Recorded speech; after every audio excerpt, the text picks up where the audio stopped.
On President Trump's orders, I directed a lethal kinetic strike on a narco-trafficking vessel affiliated with designated terrorist organizations in the U.S. Southcom area of responsibility. In the territorial sea of Venezuela, we have deployed these military ships. President Maduro said around 4,500 troops in those ships in the world, and those warships, just waiting for the decision of the U.S.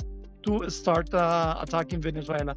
They have deployed in the Caribbean some nuclear submarine, and we are denouncing that. We all know that what has happened there in the Caribbean, and this threat against Venezuela is not because of drugs, it's not because of migrants, it's not because of terrorists, it's because Venezuela has an immense reserve of oil, natural resources. The U.S. regime is trying to snatch this resource. The U.S. efforts to destabilize countries like Venezuela, Nicaragua, and Cuba continue.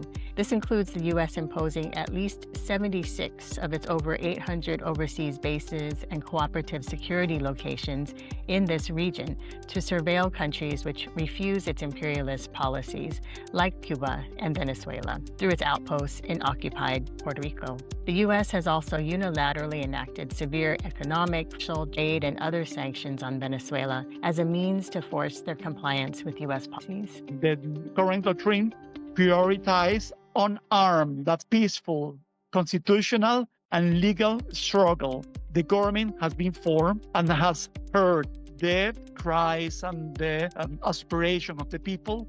The people have formed themselves in units, and then the governments display this willingness of the people. This is the power of the people now. We, as mothers against the war, know what wars do to people, about what happened to the occupied nations like Iraq, Afghanistan, and Vietnam, and now they want to do it in Venezuela. We in Puerto Rico are very much opposing this invasion, and we will do everything in our power to prevent it. The courage of the Venezuelan people is an example of a struggle for a more just and equitable world, in which resources and rights belong to everyone, not only to a privileged few. This is really important for us, too, for a movement, social movement to start speaking up about what's happening there in Venezuela, in the Caribbean, and to counteract, to denounce the U.S. aggressions on Venezuela, and not only on Venezuela, but on the Caribbean as well.